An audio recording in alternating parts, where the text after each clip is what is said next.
skulle ha blivit fan. I'm so frustrated.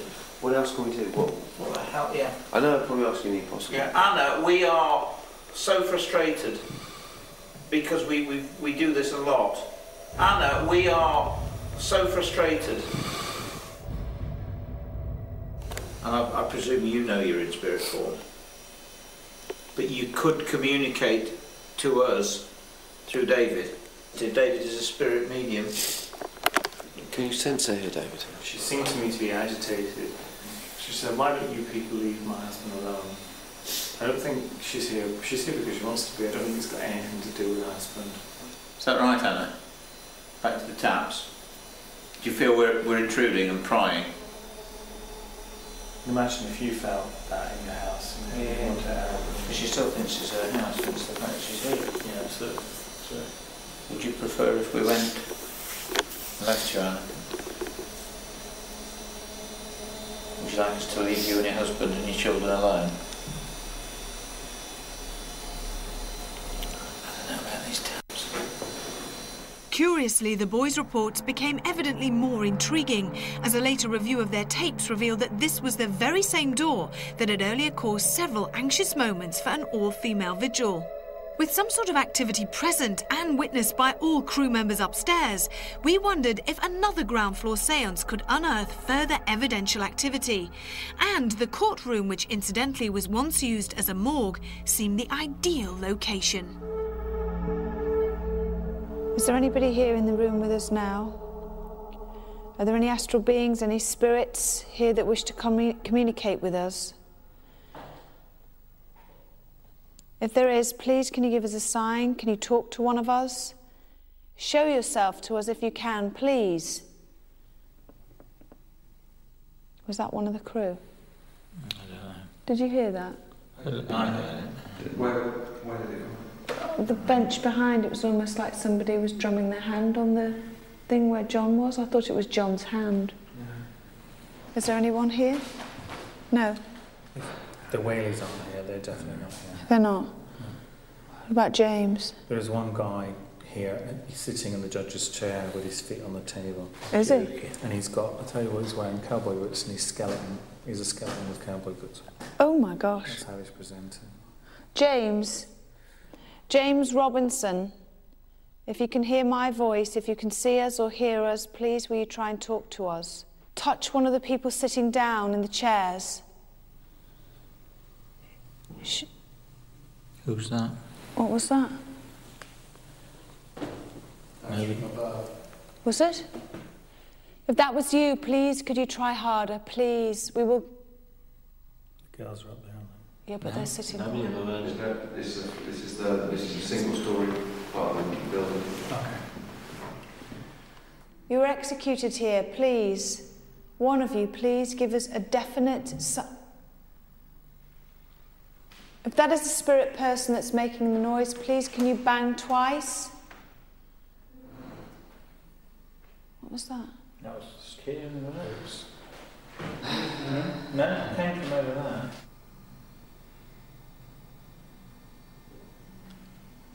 James, if I may call you Jim, would you prefer David to talk to you? You know who David is. Please, if you do, and if you wish to have our help before we leave, we're about to leave in a few moments. Oh, did you hear that? Yeah, I heard it again. we're about to leave in a few moments. Oh, did you hear that? Yeah. I heard it again. He doesn't seem interested in going across or talking, just watching. Do you want to try? James Robinson, if you're here, could you please make yourself known? Jim, if you want to communicate with us, please make a sound. No. Nothing. The sounds heard above were made all the more disturbing as this is the only part of Whaley House that remains a single story. No other human being could have contributed to these audible reactions. Touch one of the people sitting down in the chairs. Who's that? What was that? We were surprised that of all of this building's reported phenomena, only one of its legendary ghosts should choose to step into the limelight. David's vision of a skeleton in cowboy boots may initially raise sceptical analysis, but this is, of course, the courtroom, an environment where many judgments were made. So do those who were judged still roam here? Once back at our base on the Queen Mary in Los Angeles, we did wonder if this sensory soul could be the infamous thief and our only noisy host, Yankee Jim. I've known about the Whaley house for years, and both Kieran and I were so excited that we were going to what is reputedly the most haunted house in the United States. And the fantastic thing about the place was Mrs. Whaley saw ghosts. Her daughter saw ghosts. This is long before it became a tourist attraction, so we've got a track record like no place I've ever been to before. And yet, unfortunately for me, it's proved to be quite a disappointment. This may be for a number of reasons. It has been established that some of the previous testimonies given by various investigative teams and also by mediums may be flawed and may not actually correspond to previous historical fact. And so we may be looking at a place that may not actually be haunted. That's one explanation. Another explanation is the general state of mind and feeling of the team. They had very, very high expectations and also were extremely tired. An all-female vigil was conducted in the upstairs theatre area. In addition to lots of auditory phenomena that was experienced, the group also tried to get into one of the upstairs bedroom and had a lot of difficulty opening the door. I can't get in. What's happened? I can't get the door open. It's won't. And this is bizarre. It's locked. I mean, it's my full force. This was immediately attributed to a paranormal source.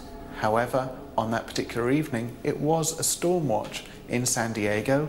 There was a lot of rain, and merely the increase in moisture in the air would have caused that door to expand and made it difficult for them to open. Anna, come out and talk to us. We know you died in this room here just to the left of me. We know you come back. We know that you're still here. Was that you? Can you do that again if that was you, Anna Whaley? We got the same old tappings again, where we've had in other places, and she certainly did seem as if she was trying to make contact with us. And that I found quite good. I was a little bit worried, a little bit frightened at that point, because I did think that genuinely we were in touch with the spirit. And that made the night for me, I suppose, really. But all in all, for whatever reason, they did not come out for the most haunted crew. As a parapsychologist, I'm very disappointed at the investigation and the lack of phenomena that occurred. We may have found crime and punishment in San Diego, but as Most Haunted heads north, just who did we leave behind? Friend, foe, or folklore? Until next time, sleep tight. The biggest winner. He grabbed a donut and he freaking straight up ate it. Is the biggest loser. Starts this Thursday at 9 on Living TV. And with $250,000 at stake, how much will they lose? Thursday at 9 on Living TV, The Biggest Loser, don't miss it. Next tonight, the unseen footage, unusual activity and juicy extra bits in Most Haunted Extra.